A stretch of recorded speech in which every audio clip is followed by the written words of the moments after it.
There was a protest that was planned by the Oath Keepers.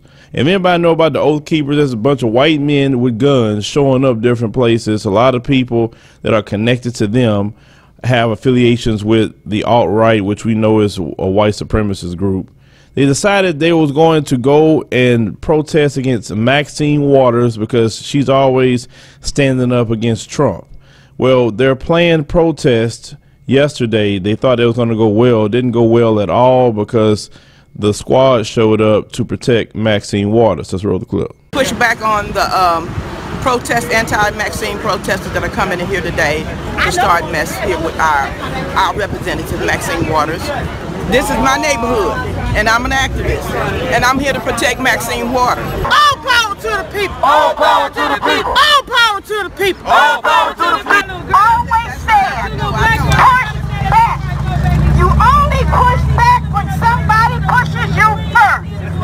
The Oath Keepers sent word that they're not coming. We know that they never said anything to Donald Trump when he was inciting violence doing his campaign. When black people were being punched in the face, he even offered to pay to get people out of jail if they would assault people. And so now all of a sudden they want to come to Maxine, number one because she's a woman, and number two because she's black, and they wanted to intimidate her. And now that they know we're here to defend her, they decided not to come. Black power! Black power! Black power! Black power!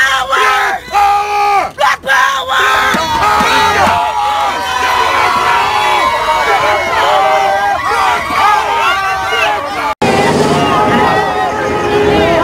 A couple of older white men with long beards waving an American flag tried to push their truck through a large group of supporters of Congressman Maxine Waters in front of her South LA office. The men were believed to be members of a racist hate group. Their intrusion didn't go over well. Get out of here! Get out of here! Why don't you leave? A militia group called the Oath Keepers, considered by many to be a hate organization, vowed to protest Congresswoman Waters at her office over her strong stance against President Donald Trump. Although Waters had asked her supporters not to come, around 100 showed up anyway beforehand to defend her. When the Oath Keepers did arrive, the LAPD convinced them to leave so they wouldn't start trouble. We spoke to a friend of theirs. They saw weapons and they were afraid that if they escorted the group of, it was about 15 people that actually finally showed up, that they'd be targeted for violence, and they didn't think they could handle the crowd. Some, though, apparently came back to confront Waters' supporters, leading to this. A few of the more aggressive counter-protesters who called themselves Black Panthers lit an American flag they grabbed from the men on fire and put it in the street while people gathered around.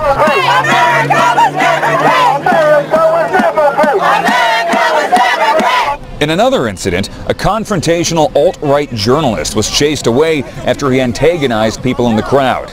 If a church pastor trying to keep the peace had not escorted the man out, he would have been attacked. I'm a pastor, so you always have to get people out of bad situations.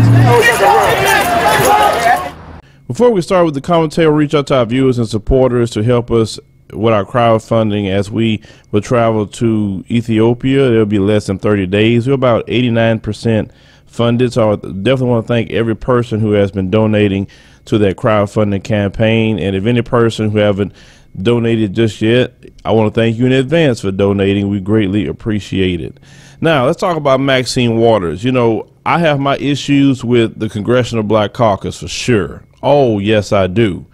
But with the area of Maxine Waters, even though I have plenty issues with Maxine Waters, I would never advocate that the white supremacist militia groups show up to harm and harass her, period.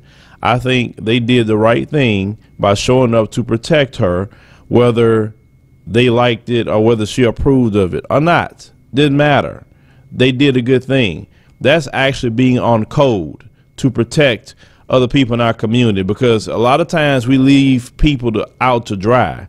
And then this would be a teachable moment for Maxine too, to let her know, say, hey Maxine, let me let you know something. Now I hear you talking about everybody else outside of our issues. Now, Maxine, look who showed up to protect you. Just want you to see that. It was all the people in your group that say you're not going to touch her. Just remember that. I always want black people to remember that. All we have is ourselves. I didn't see the people that she kept fighting for show up in mass. I saw about a few show up, but I'm talking about in mass. It should have been mass of the people that she's been fighting for recently. And you know what I'm talking about? Sister Maxine Waters, black people had your back that day. Brothers was out there with baseball bats, ready to get it in with these white supremacists. It wasn't the people that you've been defending recently. I'm just saying, y'all have to think about that. You're supposed to be the Congressional Black Caucus, meaning you help the issues of black people first, just like they have the Latino caucus, their version. They help Latino people first. They supposed to. I don't expect them to not help Latino people. They're not there to be helping nobody else but seeing their representation in Congress. So it's the same thing with us. All of you in the Congressional Black Caucus, when these white supremacists come at you, we are the ones that have your back. No other group will ever have your back. And that's a prime representation of that in this video. Y'all have to remember, the brothers and sisters in LA, they are famous for uprisings. They don't play. I know you remember the LA uprising in '92. I know you remember the famous one out of Watts. The brothers and sisters don't play. California was the home of the original Black Panther Party, the one that J. Edgar Hoover was so scared of. Man, those brothers and sisters never played out there in California. They always was ready to get down with the get down. It's just that simple.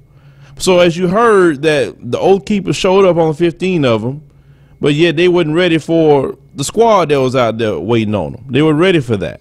And you saw the white supremacists drove in, still try to start some mess, and you saw what happened to them. They got ran up out of there. They took their flag from them and burnt it. Now, you know, some of these so-called patriotic people say, oh my God, the blacks, they're burning a flag. Well, Trump going over there getting cozy with Vladimir Putin. You're not saying anything about that. Shoot, hell, he just invited the man to the White House in the fall. I would love to hear y'all say something about that, talking about patriotism. But y'all ever talk about black people with a flag or black NFL players taking a knee when Trump was over there being cozy with Putin and inviting them to the White House? Really? But if Obama did that, y'all be trying to say articles of impeachment. I'm just saying, but you know how it is with them. You know, a Caucasian can do whatever he wants, and that's fine. It's always an excuse. But a black man, oh no, you got to follow the rules. Anyway, this situation that I saw on the news, and you had this alt-right dude that showed up, he say antagonizing the crowd. Y'all need to stop doing that. Like y'all love to do that mess to black folks. You go mess with them, say things to them, and then when they want to get at you, I'm a victim. I didn't do anything. Yes, you did. You knew exactly what you was doing. And some people don't care about going to jail for giving you something your mama should have gave you a long time ago when you was about 2 years old.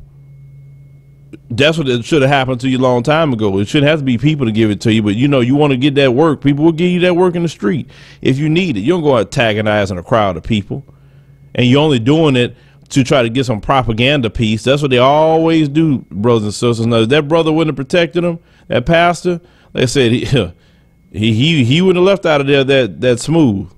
Just saying. But leave me a comment, let me know what you think about this particular story. Once again, I'm gonna say this: Maxine Waters. Remember the people that protected you that day.